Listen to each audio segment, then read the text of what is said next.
with these voice tracks. And I seriously always thought that was like a synthesizer, some kind of an organ. And when you did, I was like, oh, and because I played on a soundboard and I've done mixing and stuff, and I was like, oh my gosh, the Right. coordination. I mean, that's Yeah. just, these are just so many amazing facts that you drop, And and my it's mind gets blown, and I have to go and listen to the song, and I'm like, what, like the cowbell thing? That's all I could hear through the song now. I'm like, oh, okay, there it is. Yeah, okay. I'm sorry. No, Yeah, dude, John, you've ruined music for us. no, you haven't. John Mattox from Creating Music and Sound, from the Instagram pages and whatnot. All the social sites. He's all over the place. He's with us here, and we're talking to him about how he's created and breaking down all these amazing songs and the skill that it takes to do it. She's really, really here's something to think about too when it comes to 10cc. Well, two things. One, a lot of people think that choir was a mellotron. Like I had some people saying, "Oh, well, they could have just done that with the mellotron." And for anybody that doesn't know the mellotron, it was an early sort of sampler at first, but it worked on with tapes. And so when you pushed a key on the keyboard, it would actually play a little recording of a flute or a choir or whatever the sound bank was, but it was a fixed length. I think it was 6 or 7 seconds, but it wasn't a tape loop. So a lot of people, it's so funny. People try to like, dude, that was a mellotron, but it wasn't. And because they had a concept, and this is another common feature of a lot of these tracks, whether it's I'm Not in Love or in the Staying Alive, right? That was another example where the drummer had like an illness in the family and he had to fly from Miami back to Australia, and they were in the middle of recording songs, and the engineer was basically like, well, maybe we could just make a drum loop from Night Fever and just use that as a placeholder drum part and record Staying Alive. Like, it was a concept. It was an idea that they had because they didn't have computers, copy and pasting, all this stuff that we have now, they didn't have.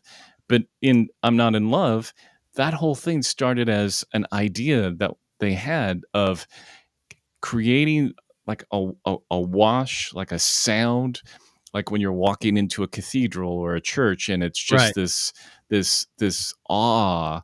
And they didn't even know if it was going to work, right? But they had this idea, and they took 2 or 3 weeks recording these vocal loops and executing this idea. And of course it worked, and it's all history.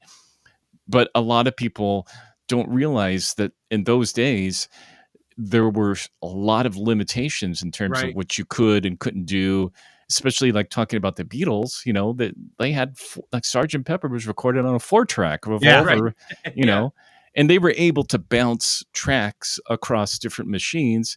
But, for anyone that doesn't know about tape, like once you record tape onto another tape, you lose fidelity each time you do that. And there's like all this crazy stuff. So it just keeps fading as you go along, and you hear it.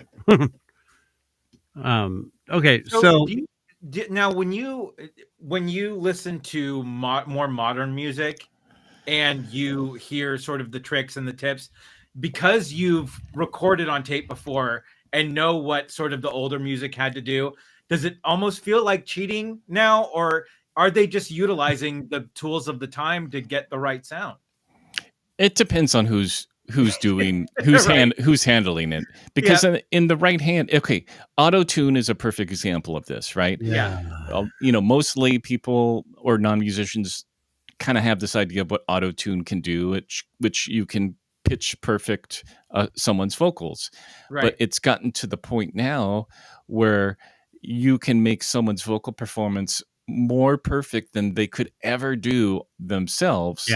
That it's become a thing. In fact, there's this interesting phenomenon that's happening with younger musicians, and this came up recently with someone who was talking about Cyndi Lauper Time After Time. I think I was doing a live, and someone commented, and they said, "Wow, you can really hear how she's out of tune, like singing out of tune." And I was like, "Wha- like, No. yeah." And because of our advanced state of being able to auto tune this, and this can be quantized, and you can make music that sounds more perfect than it used to be. I think the side effect of that is younger musicians are kind of getting used to that if more modern music is all they're hearing, because everything is quantized and all the vocals are perfect, Right. and so I feel like the things that are great about older music, it's not so much that it's better, but all these things we're talking about, these little details, the imperfections of a drum performance, this, if you listen to Tainted Love, he's never been accused of being like a pitch perfect vocalist, Right. but Yeah. that song has a certain strength, a certain charm, and a certain emotional quality because how he's singing it, and he's really reaching for the notes. Like, it's an emotional performance that if you took Tainted Love and auto-tuned it, I don't think it would sound the same Right. Oh, at no, all. no, Yeah. no. And so, like with modern music, I'm a big advocate of just encouraging people to like be Sing. real and not worry about it, because the one thing too that's interesting about all these tools, um, because you can fix things, and Right. sometimes as musicians, especially as people in the studio, you can labor over these details for hours, and maybe you've spent an extra couple days on a mix. And I'll never forget, like one time I was like had been working on a mix of the song, and I brought my wife in and I played her the old mix and then the new mix that I thought was so much better, and she's like, I don't really hear it that much different, and so It's been it's not a 3 slam, days. it's not a slam on her. It's more about sometimes these details that we get so obsessed with, it Yeah. gets be you get you can just sort of edit the life out of a vocal Sure. performance. You can quantize the humanity out of a drum performance, and these things, live drums, for example, or a real person singing in these older recordings, even if they are so-called maybe flawed and could be auto-tuned, they have a personality. They have a That's depth of emotion that, Yeah.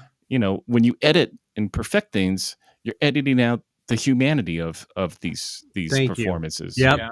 I was about to say it totally depersonalizes it. It just it makes it very robotic, and I mean, especially with the creation of AI now, the way they're doing things, it just that's what it sounds like. It just sounds like this monotone, almost boring. There's no depth to it. There's no just realness to it. And and then you go see this person live somewhere or whatever, and then you're like, what the hell is that? What are they doing?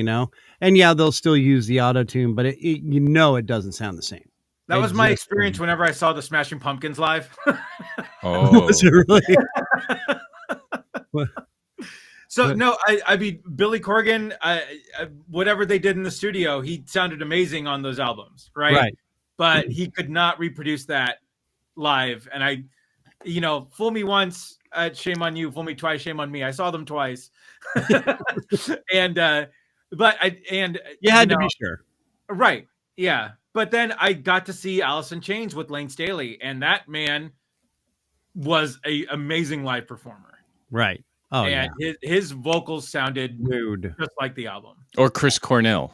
Oh Oh, my gosh. oh man, Dude. yeah, So amazing. yeah, And his range, but actually both of them. I mean, Lane Staley, his range was just his raw power, right, and then Cornell had that finesse of power. He just had the range, and then just he was like almost an operatic singer the way he sang. yeah.